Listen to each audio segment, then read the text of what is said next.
नेपाल के बीच cargo rail सेवा का हुआ आगाज। Jogbani Viratnagar cross border rail link project के अंतर्गत भारत के बथनाहा से नेपाल के कस्टम यार्ड तक कार्गो रेल सेवा का परिचालन प्रधानमंत्री नरेंद्र मोदी व नेपाल के पीएम पुष्पकमल दहाल ने संयुक्त रूप से डिजिटल माध्यम से उद्घाटन किया। बथनाहा में कार्गो ट्रेन को हरी झंडी दिखाकर एनएफ रेलवे के एजीएम व कटिहार मंडल के डीआरएम कर्नल एसके चौधरी हरी झंडी दिखाकर रवाना किए। कार्यक्रम में भारत और नेपाल के बीच विदेश मंत्रालय के अधिकारीगण शामिल होकर भारत नेपाल के संबंध की मजबूती की बात कही है। भारत और नेपाल के बीच कार्गो रेल सेवा का आगाज हो चुका है। भारत के प्रधानमंत्री नरेंद्र मोदी व नेपाल के प्रधानमंत्री पुष्पकमल दहाल ने ट्रेन को हरी झंडी दिखाई और इसको लेकर दोनों देशों के बीच उत्साह का माहौल है। अररिया के बथनाहा से नेपाल के विराटनगर के बीच ट्रेन सेवा शुरू होने पर पारंपरिक रिश्तों को मजबूती मिली है। पिछले दिनों मधुबनी जिला के जयनगर से जनकपुर यात्री ट्रेन सेवा का शुभारंभ हो चुका है। भारत और नेपाल के बीच 8 किलोमीटर लंबी ट्रेन सेवा के शुभारंभ के मौके पर बथनाहा स्टेशन पर हरी झंडी दिखाई गई। इस मौके पर पूर्व डिप्टी सीएम तारकिशोर प्रसाद सांसद यहाँ से 2-2.5 किलोमीटर दूर जो यार्ड बनाया है इन्होंने, इसमें अभी कोई मूलभूत सुविधा नहीं है। जैसे एग्जामिनेशन की हुई, सैंपल की हुई, स्टोरेज की हुई, कस्टोडियन हुआ, ये अभी उन्होंने कुछ नहीं बनाया। तो इसलिए इनॉग्रेशन हो गया, उसमें थोड़ा सा समय लगेगा। हम लोग रेलवे को इंसिस्ट कर रहे हैं कि वो सुविधाएँ जल्दी से जल्दी प्रदान कर दें, जिससे कि रेगुलर एक्सपोर्ट इम्पोर्ट वहाँ से हो सके। जब वो शुरू हो जाएगा तब काफ़ी, जैसा कि कई लोगों ने बोला था, यहाँ के व्यापारियों को काफ़ी फायदा होगा। जो भाड़ा लगता है ट्रक में वो ना लग जाए। यहाँ पर ऑब्वियसली ट्रेन में भाड़ा सस्ता होता है, खास करके जो दूर से आता है। और जो ट्रांसशिपमेंट कार्गो थर्ड कंट्री से जो आता है उसमें तो दिक्कत कुछ महसूस नहीं हो रही, क्योंकि वो सील्ड कार्गो आता है, उसमें एग्जामिनेशन का ऐसा कोई प्रॉब्लम नहीं है। तो वो तो हो जाएगा, उसमें ऐसा कोई आने वाले समय में कोई परेशानी नहीं देखता हूँ। बट जो ऐसा कार्गो है जो लोडिंग अनलोडिंग स्टोरेज सैम्पलिंग होगी, उसमें अभी थोड़ा समय लगेगा, क्योंकि ये सुविधा इनको प्रदान करनी है। सर, इसमें कस्टम की क्या भूमिका होगी?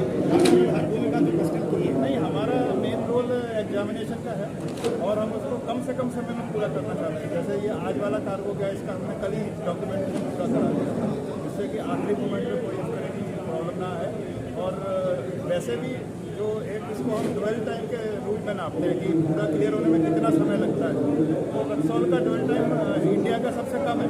आपको जानकर आश्चर्य होगा, रक्सौल का ड्वेल टाइम मतलब प्रोसेसिंग और क्लियरेंस टाइम जो कस्टम्स का होता है वो भारत में सबसे कम है। तो हम लोग तो पूरी कोशिश करते हैं कि जल्दी से जल्दी क्लियर हो। सर, एक बात की बहुत चर्चा है कि कार्गो ट्रेन की शुरुआत तो हो गई है, लेकिन नेपाल या मोरम संघ के द्वारा जितना गुड्स का इम्पोर्ट किया जाना चाहिए उसका अभाव देखा जा रहा है।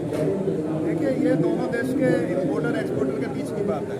उनके बीच में क्या किस तरह से वो करते हैं उसमें हम कोई कमेंट नहीं दे सकते। फिलहाल कब से रेगुलर होने की संभावना है? जितना जल्दी फैसिलिटी दे दे रेलवे, जितना जल्दी रेलवे पर निर्भर करता है। रेलवे पर निर्भर करता है।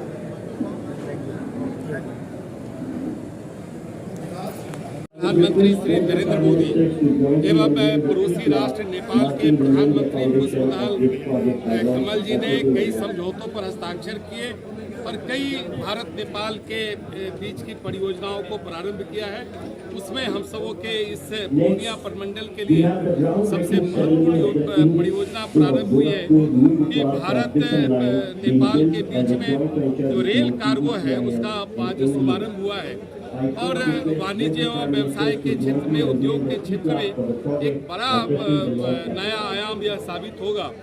और भारत नेपाल का संबंध जनकनंदिनी जानकी और दशरथ पुत्र राम के बीच अटूट है।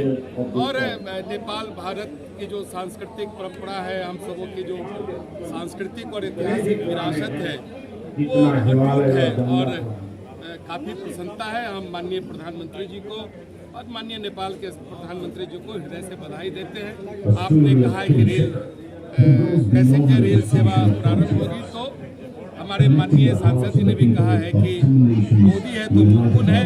हम लोग धीरे धीरे एक एक सोपान पर बढ़ेंगे और आने वाले दिनों में भारत नेपाल का रिश्ता और इन सारी चीज़ों के कारण मजबूत होगा। अर्थव्यवस्था पर क्या फर्क पड़ेगा? नहीं, निश्चित तौर पर फर्क पड़ेगा। जो भारत के उत्पाद हैं वो बहुत आसानी से नेपाल पहुंचेंगे। कई जो जटिलताएं थी वो जटिलताएं दूर होगी और इसे बहुत सुगम किया जाएगा।